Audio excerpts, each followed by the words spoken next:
Yes, China's left.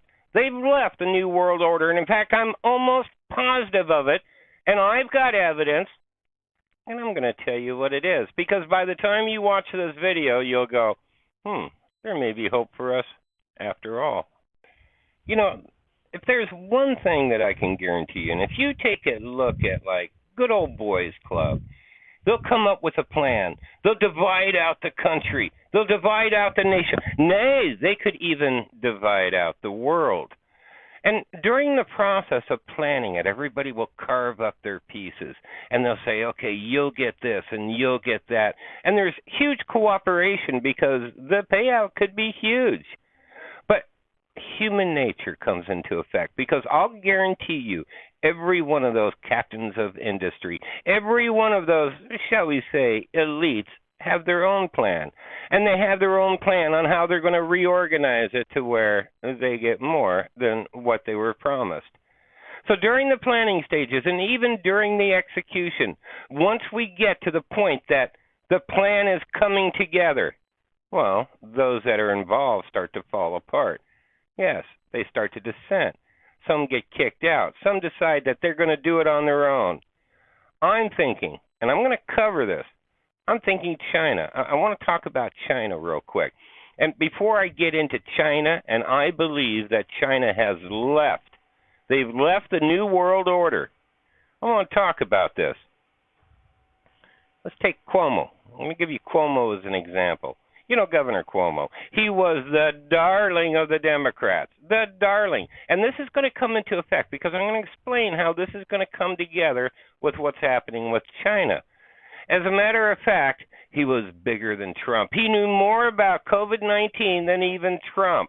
He even got more airtime than Trump. All you could see was Cuomo with his graphs. Well, this is what we're projecting. And, of course, none of the projections actually turned out. Then, all of a sudden, Biden looks like he's going into office. I know, without a doubt. I'm going to tell you what happened. Cuomo went up to Biden and he said, you know what? I delivered you New York. I delivered New York for this whole, well, shall we say, compliance that the country is under. I delivered it. I want more. Need I remind you that all of a sudden, Cuomo just wasn't the darling of the media. The media turned on him. They actually turned on him. And everything that I've read that the women have said, and I'm going to get a misogynist, whatever, everything that I've read sounds like an old guy with a lot of money, used to getting what he wants, hitting on a girl. And the girl decided that she didn't want to get hit on.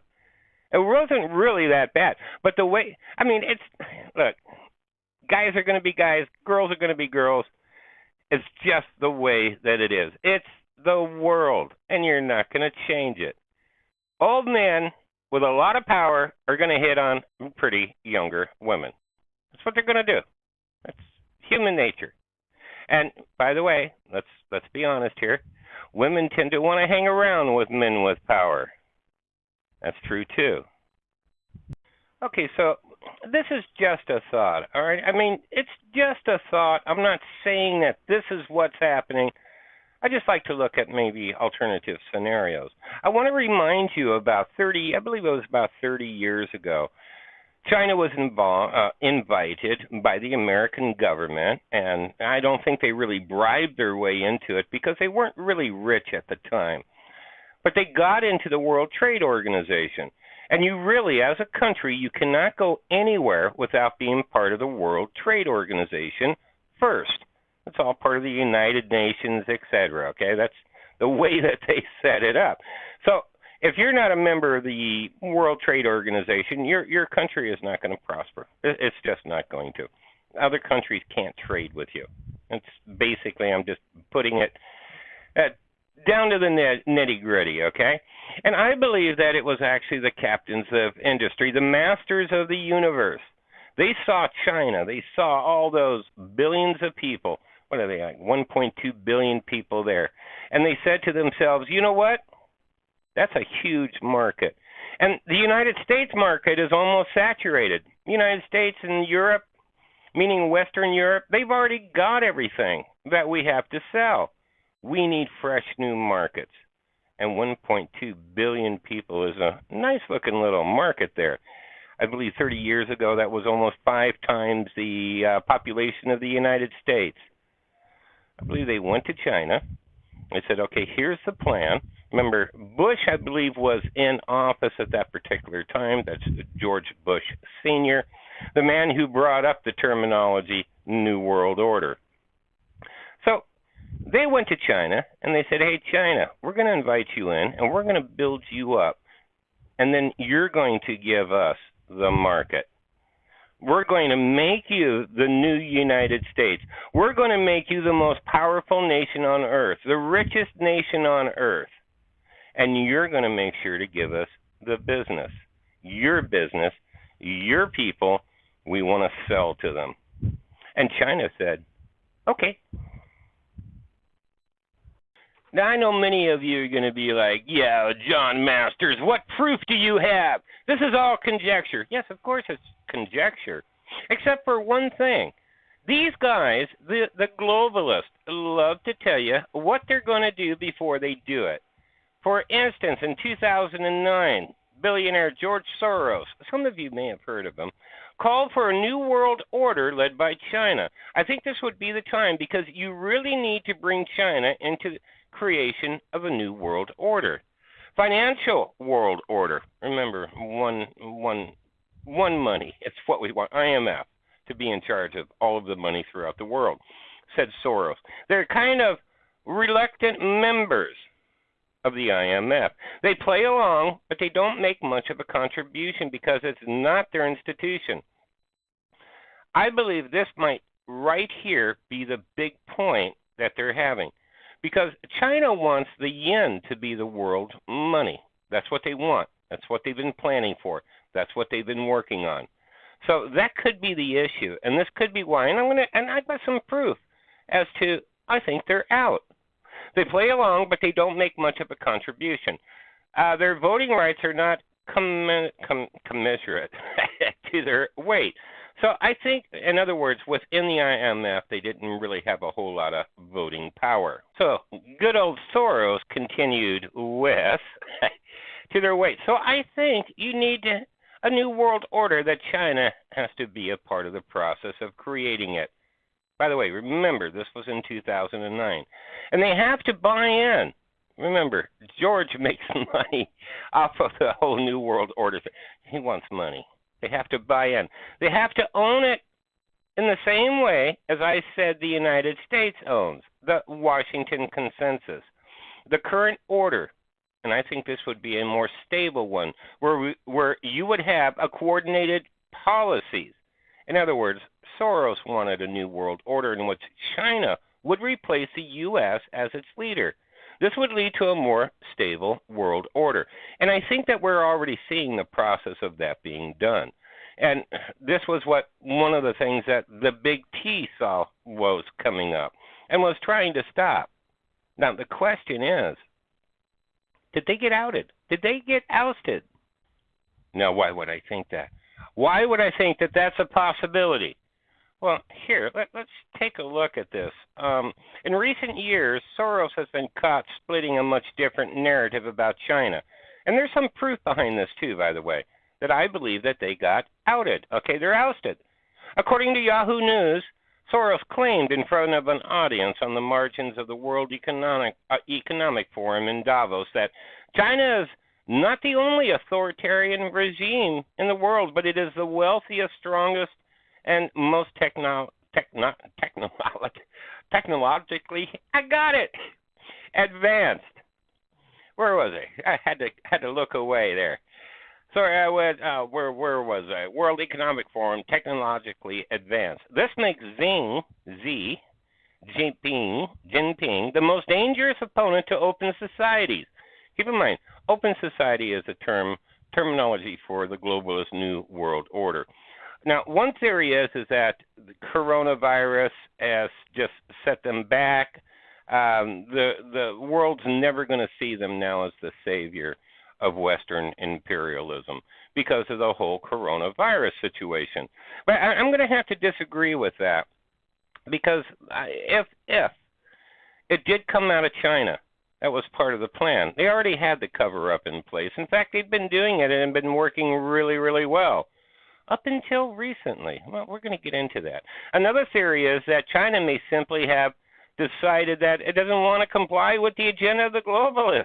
The Chinese government may see itself as powerful enough to overcome the West and its elites. If this is the case, it may explain why Soros decided to attack the Chinese president personally, rather than go after China as a whole. I don't know. More evidence to suggest that the elites may have turned their backs on China comes from the recent revelations of an investigation into the origins of coronavirus. I want to remind you of Cuomo, people. Tell me that they didn't know that he hit on good-looking young women. All politicians hit on good-looking young women. I mean, it's all part of the game. It's why they go into power. It's one of the reasons, you know. Rolling Stones, sex, drugs, and rock and roll. Almost the same thing. They just don't word it the same way. From recent revelations of the coronavirus, the information pointing to the idea that the coronavirus was created in a Chinese lab has been public for over a year since the publishing of this article. The elites have desperately tried to cover up this information, especially due to the fact there is evidence to suggest the American government went along with Dr. Fauci. Dr. Fauci also had a hand in creating COVID-19. This is according to, now, guys, thousands of emails leaked about Fauci, or put out there about Fauci, thousands about his ties with coronavirus. Fauci's out. Even though Biden, if you listen to Jen and Biden, and you know Jen's basically his mouth. Oh no, we love Fauci. He's not going anywhere. We have total faith in the man. Now, from what we're seeing, from what the evidence, never listen to what these people tell you. Look at what's going on, okay? Fauci's out. I mean, he's lost all credit. If nothing else, he's lost all credibility. Okay, where was I? Chinese jab. Okay, more evidence to suggest turning their backs on China come from the recent revelations of the investigation. The information pointing to the idea that the coronavirus was created in a Chinese lab and has been public for over a year since the publishing of this article. The elites have desperately tried. Anyways, I already did that, especially due to the fact that there is evidence to suggest American government. COVID-19. Recently, however, it was CNN that broke the story of the investigation. The leaking of the Fauci emails soon followed and were published by the media. These emails prove that Fauci believed it was possible the coronavirus did not originate from a Chinese lab at the same time that he was calling anyone who believed this theory crazy. Oh, excuse me. It did indeed originate in a Chinese lab. It seems that the American elites did not try very hard, if at all, to cover up the allegations. Now, look, we can confirm this, and I have to agree with him. Facebook announced it will no longer censor posts that question the origins of COVID-19. For the longest time, if you even questioned it, you lost your account. It's the same here. That was part of the reason I lost my YouTube accounts was I was questioning COVID-19. Well, also, I questioned the elections. Oh, stupid me. How could I do that? But you guys got the point, all right? I believe that Jing said to himself, all right, now look, we're the most powerful country in the world. We got Russia on our side. We got Iran. We got almost 90, I believe they're up to 90% of the Silk Road done. Nobody's going to really try to attack us. Now, whether or not they actually want world dominance may be two separate things. I believe that they do. I believe that they want to have the yen to be the world money, just like the American dollar is. I do believe that they want to replace the United States as the #1 country in the world. I do believe that. But now, are they going to do it now their way, the way that they want to do it? Have they gone far enough with the plan? Have they played, well, Judas, if you want to look at it from the globalist perspective? Did they play along? Did they become rich and powerful just as they promised?